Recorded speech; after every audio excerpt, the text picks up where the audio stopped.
Sometimes you get a bad gig, though, and a good audience. Sometimes you have a good gig and a bad audience. Or an act of God. An act of God, yeah. Like the Titanic. That seemed like that was to start off as a good gig, right? Probably a bad audience. I would bet they were a bad audience in the beginning of that trip. You know? But then when it turned into a very bad gig, when the ship's sinking, and then the Titanic Orchestra played the entire way down, they killed it, man. And people stayed and they loved it. And they said, "Nearer, my God, to thee." But that was their freebird of the day. "Nearer, my God, to thee, man. Nearer, my God, to thee." Holding up oil lanterns. "Nearer, my God, to thee." They played the whole way down. Titanic, that's it, but that's a good audience too. They stayed, they stuck around, man. There were no other options, man. The casino was closed down. They're still playing. Yeah, they're right. There were 3 cellists in the Titanic Orchestra. There were 3 cellists. Don't you think if you were like the 3rd chair cellist, you'd be like,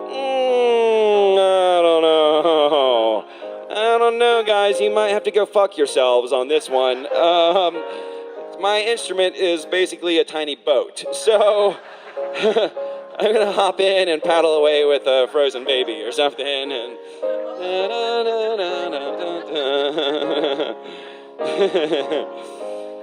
yeah, but they play. Like, what are you gonna do? Like, stick around? Maybe I'll move up to 2nd chair screamer. Like the dream is over, man. Get in the fucking life raft. The dream is over. And play that whole way down too, man. That's why they're famous. We know about that because the survivors, presumably in the distance, they're like, "He's playing Near My God to Thee. Wow, it's beautiful as hell. Die, man. God, we have a lot of room on this raft. I guess." Well, we might not have heard that performance. They might not have played. If we'd saved the band, we wouldn't have gotten that out of them, It's about the art. Sometimes you got to make other people suffer for the art, Even the artists. Sometimes you have to make the artists suffer for their art. I don't think so. If they're not suffering enough, you need to do that too. Very professional band. I'm not that professional. Like, if this motherfucking place catches on fire, I'm not sticking around to finish my set. You know what I'm saying? I am not the Titanic Orchestra.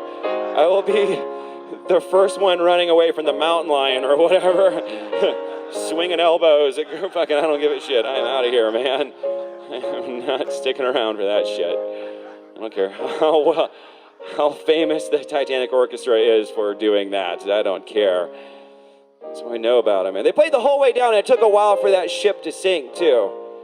And that's also why we don't know that much about the Hindenburg Trio. It was a little avant-garde jazz outfit.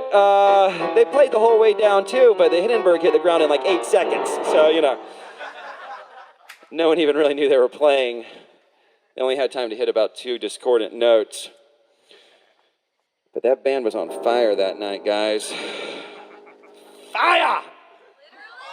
Fire! Man, tough gigs. Hey, being in the old Shenandoah Valley, what were the big battles here? Civil War. Nell Grove? Bell Grove. Sorry, I was educated in Georgia. Fisher's Hill? How many people died at Fisher's Hill? Couple thousand wasn't shit in the Civil War, man. Get your couple thousand out of here. I thought like 30,000 a day were dying in the Shenandoah Valley, man. Get y'all shit out of here, man. I'm just kidding. You did what's that? A population of 400. 400? 1,000 is a lot out of 400, man. That is a loss. That's tough for a community to absorb. A community of 400 to absorb a loss of 1,000 is catastrophic. Catastrophic. Killing tourists. That's crazy. Civil War is some crazy shit, man. But I got to think, like, how hard was it to find stage time during the Civil War? Like, someone booked the snare drummer at, like, Gettysburg. You know what I'm saying? Like, that's a weird gig, too. If you're like, hey, we're going into a certain death tomorrow, would you like a weapon or some stage time? Always say yes, always say yes. I take the stage time. All right, do you know the hymn of the limbless conscript? Like, yeah, I think I know that one. Do you know the chaotic scramble through the woods medley? Yeah. Is that just whatever I play while we're chaotically scrambling through the woods? Yeah, totally. Just make it up. Right on. Do you care when you start playing if the horn player gets murdered? Do you mind playing solo for another 30 seconds till you get shot dead? Is that cool? Yeah, totally, man. Thanks for the gig. Do I get food? We'll pay you in pizza afterwards. You get whatever pizza. If there's pizza left over. And one beer before the show.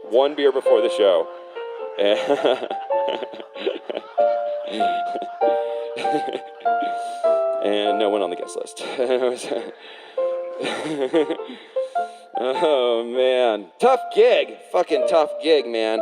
I think it would be creepy to be like in the Civil War, you're like a soldier, and your snare drummer is like rehearsing like the night before the big battle. You know, they're kind of like off in the distance outside of camp, like he's playing that slow, creepy one. Big gig tomorrow. Shit, you know? Fuck, man. That's no good. Another hard gig, flag bearer. That's a bad gig in the Civil War. Flag bearer is the first person you shoot dead in the morning. When you're having your coffee and getting your guns lined up, you know, you just shoot the fucking asshole with the enemy flag first. And then you hit the horn player, then you work on down the snare drummer, and then by that time you're warmed up and ready for a proper battle. And so the thing of the Civil War was if your flag went down, you had to prove how much of a redneck you were by running over and picking it up and waving it around like an asshole until you got shot dead. And then it would hit the ground, and then someone else would run over and wave it around, not my flag, because you're going to get shot dead, over and over. There's nothing heroic about that. Heroism is when you see your flag go down, and you stop other people from running toward it. You run over toward it, you grab the flag, and you throw it like a fucking javelin as far as you can. You say, guys, stay away from the flag. They're shooting the flag. Stay away, as far away from the flag. And we should actually be in enemy uniforms and sneak the fuck out of here, frankly. All right, that's...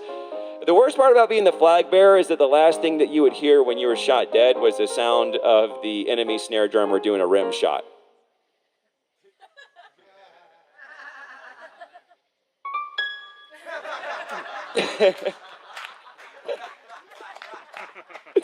That gives me so much joy. Oh my God. Man, we went to the Ford's Theater. We went and saw Ford's Theater in D.C. Old John Wilkes Booth. That guy was a major dickhead. All right, I'm just gonna say it. Nothing he was a stage hog, man. You get that fucking. You're not in the play tonight, John Wilkes. Get off fucking stage. It's not all about you. Big old fucking stage hog just jumping down there and speaking Latin. Like, come on, man. That's nowhere in the play. Making shit up. That was the last time improv was really popular in the South.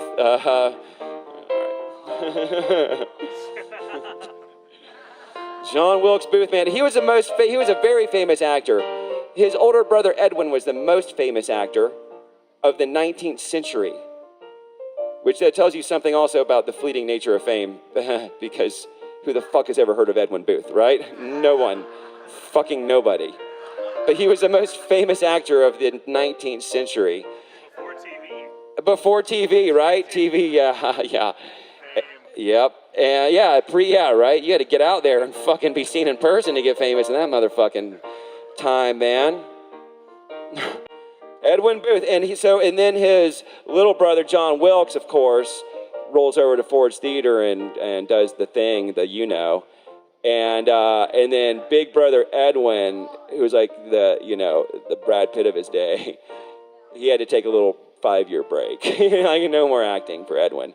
He had to take some time off and grow a mustache and shit, and then reemerge, and he continued becoming the most famous actor of the 19th century, which, as we've discussed, doesn't mean jack shit. But take a little 5-year break. Sometimes something so bad happens, you gotta just step away for a little while, And like if your little brother doesn't know how to properly behave at the theater, then you can't hang out around there. It'd be like if does Alec Baldwin have any siblings?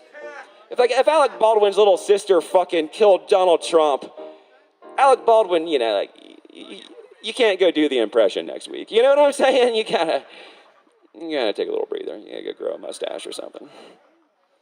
You just gotta grow a little mustache, man. Oh man, we went. Hey, did you come in the river today, Justin?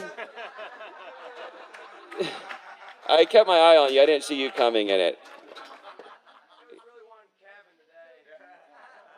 Kevin, did Kevin come in the? Did anyone come in the river?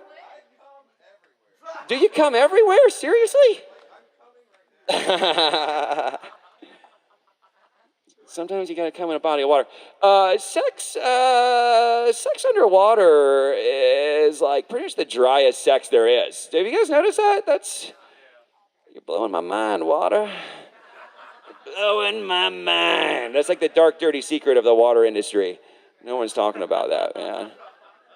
They should have signs up around large bodies of water that's like, do you want to have sex? Then get out! It's horrible! You want to feel every fold, nook, ridge, and cranny? No? Then get out! It's going to be real dry. It's going to be super dry. I think sex underwater is like sex on LSD. You know, sex on LSD is like a good idea when you're dropping a tab. And then, like, later on, it seems like a bad idea when it's, like, two cold, dead fish bodies slapping together, you know? You're like, oh, okay. Your pores are expanding and contracting. You're like, oh, my God, all right. I am inside of her body. What the fuck? I am inside of her body? Wow. This seems intimate. Is my penis grafted onto her? Let me let her check. Nope, still attached to my body. The story has a happy ending. All right. We all walk away with our genitalia. Very good. All right. I'm going to have a closing thought on...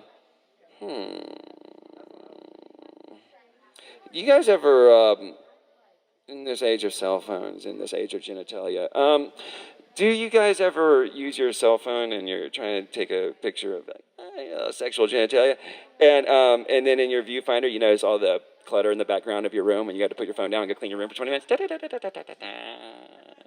it. No, just me. Just me.